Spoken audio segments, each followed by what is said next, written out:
బట్టతలతో బాధపడుతున్నారా? ఇప్పుడు face clinic లో 20% డిస్కౌంట్ తో హెయిర్ ట్రాన్స్ప్లాంటేషన్. వెల్కమ్ టు మనం టీవీ హెల్త్. నేను మహాలక్ష్మి. ఈ రోజు మనతో పాటు ENT surgeon doctor Ashok Prithvi గారు ఉన్నారు. వారితో మాట్లాడదాం. నమస్తే సార్.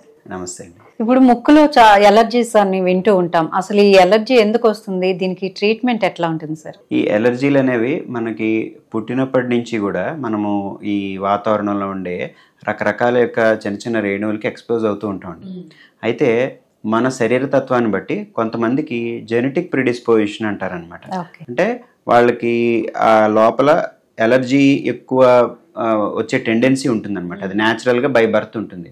అయితే వీళ్ళందరిలో కూడా ఎలర్జీ లక్షణాలు కనిపించాలని చెప్పేసి రూల్ ఏం లేదు. కొంతమందిలో అంటే ఇనీషియల్ ఫేజ్లో ఏమవుతుందంటే దీన్ని మెడికల్ టెర్మినాలజీలో సెన్సిటైజేషన్ అంటారు.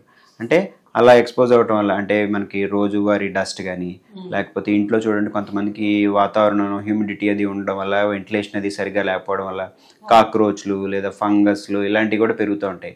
ఫంగస్ అంటే మనకి విజిబుల్గా ఫంగస్ పెరగాల్సిన అవసరం లేదు. ఆ మాయిశ్చర్ ఉన్నప్పుడు చిన్న చిన్నగా మనకి మైక్రో ఎన్విరాన్మెంట్లో కూడా ఉంటాయన్నమాట.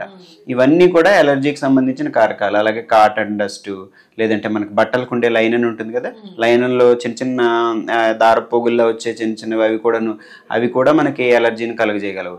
అలాగే మనకి చుట్టూ పీజియన్స్ ఉంటాయి. ఇప్పుడు మనకి మోస్ట్ కామన్ అండి, ఎస్పెషల్లీ సిటీస్లోను టౌన్స్లోను కూడా ఈ పీజియన్ డస్ట్ వల్ల లంగ్స్ కూడా డ్యామేజ్ అయ్యేంత వరకు ఈ ఎలర్జీ ప్రాబ్లమ్స్ అనేవి వెళ్ళొచ్చు అనమాట. సో వీటిలో కూడా ఇలాగా చుట్టూ మనకి అలాగే పూల నుంచి వచ్చే పుప్పొడి అంటారు, పోలెన్. సో పోలెన్ ఎలర్జీస్ ఇలాగ మనకి ఎలర్జీకి ఏదైనా కూడా దేనికైనా కూడా మనిషికి ఎలర్జీ రావచ్చు. అయితే ఎందువల్ల డెవలప్ అవుతాయి అనేది రకరకాల కారణాలు ఉంటాయి. మొదట నేను చెప్పినట్టుగా 90% ఏమిటంటే న్యాచురల్ గా బాడీకి కొంతమందికి జెనెటిక్ ప్రిడిస్పోజిషన్, వాళ్ళకి ఎలర్జీ వచ్చే అవకాశం ఉంటుందని మనం ఏం చేయలేమన్నమాట. వన్స్ వచ్చిన తర్వాత చూస్తూ మనకి ఎటువంటి మార్పులు తీసుకోవాలి, మన లైఫ్ స్టైల్లో ఎలాంటి చేంజెస్ చేసుకోవాలి, వాటి బారిన పడకుండా ఏం చేయాలి, ఆ టెండెన్సీ లోపల ఎలాగా డెవలప్ అయిన దాన్ని మనం ఏం చేయలేము. మనం డెవలప్ అయిన తర్వాత వచ్చిన తర్వాత దాన్ని ఎట్లా చేయాలనే చూసుకోవచ్చు.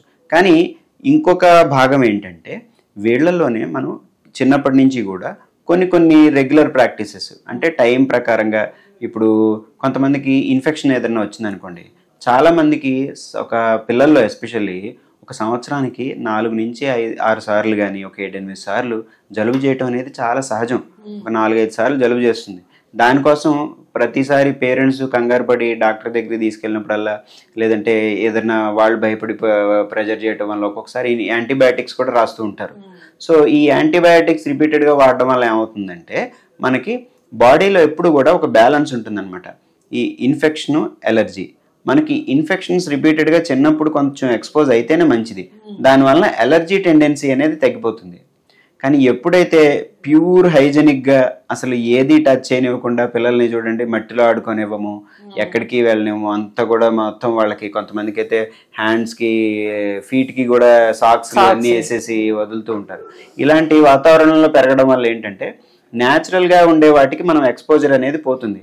దీనివల్ల వీళ్ళల్లో ఎటువంటి ఎలర్జన్ మనకి లోపల బాడీలోకి వెళ్ళినా వాళ్ళు అతిగా రియాక్ట్ అయ్యే అవకాశం ఉంటుంది అనమాట. ఇదే మనం ఎలర్జీ అంటాం. సో ఇటువంటి సందర్భాల్లో మనం ఈ జాగ్రత్తలన్నీ తీసుకోవాలి. అంటే యాంటీబయాటిక్స్ అవి ఎక్కువగా అతిగా వాడేయకుండా, డాక్టర్ ప్రిస్క్రిప్షన్ లేకుండా ఓవర్ ద కౌంటర్ నాకు ఏదో జలుబు చేసింది నేను అమాక్సిసిలిన్ వేసుకున్నాను, మా పిల్లలకి ఇలా జరిగితే ఇట్లా వేసాను, అంత సింపుల్ గా వాడేయకూడదు అనమాట. డాక్టర్ సలహా తీసుకోవాలి ఖచ్చితంగా. ఓకే. అంటే పిల్లల గురించి, పిల్లలు కాకుండా పెద్దలకు వచ్చేవి ఎట్లా ఉంటాయి సార్? పెద్దలకి ఫస్ట్ పిల్లల స్టేజ్ నుంచే మొదలవుతాయండి. అంటే 100% ఎలర్జీలు ఈ చిన్న వయసు నుంచే మనకి ఎప్పుడొకప్పుడు లక్షణాలు చూపెడతాయి. సడన్ గా ఒక 40 సంవత్సరాలు వచ్చిన తర్వాత, 30 సంవత్సరాలు వచ్చిన తర్వాత, 50 సంవత్సరాలు వచ్చిన తర్వాత నాకు కొత్తగా ఈ ఎలర్జీ వచ్చింది అని చెప్పే మంది చాలా తక్కువ ఉంటారు. అలా చెప్పే అవకాశం తక్కువ. జనరల్గా ఏంటంటే మనకి చిన్న వయసులోనే కూడా పేరెంట్స్ని అడిగితే తెలుస్తుంది. తల్లిదండ్రులను అడిగితే మా వాడికి ఇలాగా చిన్నప్పుడు ఇలా అస్తమాటు తుమ్ములు అవి వచ్చేవి, మధ్యలో ఆగిపోయింది అంటే వాళ్ళకి ఏమవుతుంది, మధ్యలో కొన్నాళ్ళు అది లేటెంట్ ఫేజ్ అంటారనమాట. అంటే పెద్దగా యాక్టివ్గా ఉండదు, యాక్టివ్ ఫేజ్లో ఉండకుండా లక్షణాలు ఏవి చూపెట్టదు ఎలర్జీ. మళ్ళీ పెద్ద అయ్యాక మళ్ళీ తిరిగి వచ్చే అవకాశం ఉంటుంది. సో ఇటువంటిది కూడా వాటికి కూడా మనం సరైన జాగ్రత్తలు మనం చెప్పినట్టుగానే ఎలర్జెన్స్కి ఎక్కువ ఎక్స్పోజ్ అవ్వకుండా ఉండడం. చిన్నప్పుడు పర్వాలేదు, కానీ పెద్దయ్యాక వన్స్ ఎలర్జీ మనకు ఉంది అని తెలిసిన తర్వాత అన్నిటికంటే ఉత్తమమైన మార్గం ఏంటంటే ఎలర్జీని అవాయిడ్ చేయటం. అంటే ఏవైతే మనకి ఎలర్జీని కలుగజేస్తున్నాయో మనంతటా మనం అబ్జర్వ్ చేసుకోవచ్చు. మనం ఏంటంటే డే టు డేలో మన పొద్దుట లేచిన దగ్గర నుంచి రాత్రి పడుకునే వరకు మనం ఏమేం చేసాము, ఏ పనుల వల్ల మనకి ఇది చేయంగానే ఇలా వచ్చింది అని చెప్పి మనం కరెక్ట్గా మనం అబ్జర్వ్ చేసుకుంటే కనుక మనకి తెలిసిపోతుంది. దీన్ని మనకి ఏం చెప్తుంటామంటే పేషెంట్స్కి, ఎస్పెషల్లీ సివియర్ ఎలర్జీ పేషెంట్స్కి, పేరెంట్స్కి కానీ లేదా పిల్లలు అనుకుంటే పిల్లలకి, పెద్దవాళ్ళకి ఎవరికైనా సరే ఒక సిమ్టమ్ డైరీ అని ఉంటుంది. ఈ సిమ్టమ్ డైరీ మెయింటైన్ చేసుకోమని చెప్తాం. అంటే ఏంటి, వాళ్ళు వ్యాధి లక్షణాలు, ఈ లక్షణాలన్నీ కూడా ఆ రోజు వాళ్ళు ఏం తిన్నారు అన్నీ రాసుకుంటూ ఉంటారు. మనకి ఆ రోజు ఎలర్జీ ఉన్నా లేకపోయినా ప్రతిరోజు కూడా వాళ్ళు ఏం తిన్నారో జస్ట్ మెన్షన్ చేసుకుంటూ ఉంటారు. ఎప్పుడైనా జలుబది చేసింది అనుకోండి, లేదంటే ఎలర్జీ లాగా వచ్చింది అనుకోండి, ఆ లక్షణాలు రాసుకుంటూ ఉంటారు. ఇలా రాసుకుంటూ ఉండడంలో ఒక 5-6 నెలలు అయిన తర్వాత మనకి చూసుకుంటే కోయిన్సైడ్ అవుతాయి అనమాట. సో ఇది తిన్నప్పుడు ఇది జరిగింది, లేకపోతే నేను అలా బయటకు వెళ్ళినప్పుడు ఇది జరిగింది, లేకపోతే కరెక్ట్ గా నేను ఎప్పుడు, కొంతమందికి అసలు ఇది ఏమీ ఉండదు, ఏ రోజంతా ఇంట్లో బయటంతా ఉన్నప్పుడు ఏమవదు, ఇంటికి వచ్చి పడుకోగానే పొద్దుట లేచేసరికి మనకి ముక్కు పట్టేయడం, లేదంటే తుమ్ములు వచ్చేయటం, నీరు కారిపోవడం, ఇలాంటి లక్షణాలు ఉంటాయి. సో ఇది దాని అర్థం ఏంటంటే ఆ ఎలర్జెన్స్ ఎక్కడో లేవు, ఇంట్లో ఉన్నాయని అర్థం. వాళ్ళు బయట ఉన్నంతసేపు బాగానే ఉంటారు. అంటే కొన్ని రకాల పర్ఫ్యూమ్స్ అవన్నీ ఇన్స్టెంట్ అండి. అంటే ఇలాగే ఇంటికి వచ్చినప్పుడు ఏం లేదు, పర్ఫ్యూమ్ మీరు ఇంటి దగ్గర అయినా అవ్వచ్చు, ఎక్కడైనా అవ్వచ్చు, రకరకాల స్మెల్స్, కిచెన్ లో స్మెల్స్ బెడ్రూమ్ లో స్మెల్స్ అట్లా కూడా అవ్వచ్చు. కానీ జనరల్ గా ఏంటంటే మనకి డస్ట్ వల్ల వస్తుంది. Most common house dust might. Dust అంటే మనం బయట చూసే డస్ట్ కాదు, చాలా చిన్న పార్టికల్స్ ఉంటాయి కనిపించకుండా. దాంట్లో ఏమవుతాయంటే మైట్స్ అని ఉంటాయి, హౌస్ డస్ట్ మైట్స్ అంటారు అనమాట. చిన్న చిన్న పురుగుల్లాగా మన మైక్రోస్కోపిక్ గా ఉంటాయి అనమాట. అవి ఇప్పుడు మన సర్ఫేసెస్ మీద, అలాగే పిల్లోస్ మీద, బెడ్షీట్స్ మీద, ఎస్పెషల్లీ ఏంటంటే మనకి ప్లాస్టిక్ వాటి కంటే కూడా క్లాత్ మెటీరియల్ మీద వాటికి డస్ట్ మైట్స్ కి క్లాస్ కి గ్రిప్ ఉంటుంది అనమాట. అవి అందు మీద ఉంటాయి, కాటన్ ఉంటుంది కాబట్టి. ఎగ్జాక్ట్లీ. సో మనం ఏం చేస్తాము, చాలా మంది అలా మనం బోర్లో పడుకున్నాం అనుకోండి, ఇలా పిల్లో మీద ఫేస్ పెట్టుకుని పడుకుని తీసేసరికి మనకి కాసేపటికి ముక్కు బ్లాక్ అయిపోవటం, ఎలర్జీ వచ్చేయటం. లేదా రాత్రి అంతా పడుకున్నాక పొద్దుట లేచేసరికి అవి కంటిన్యూస్ ఎక్స్పోజర్ ఎలర్జీస్ ఉండడం వల్ల ముక్కు లోపల అక్యుములేట్ అయ్యి మనకి ఈ సిమ్టమ్స్ చూపెడుతూ ఉంటాయి. అంటే ఎట్లా జాగ్రత్తలు ఏం తీసుకోవాలంటారు?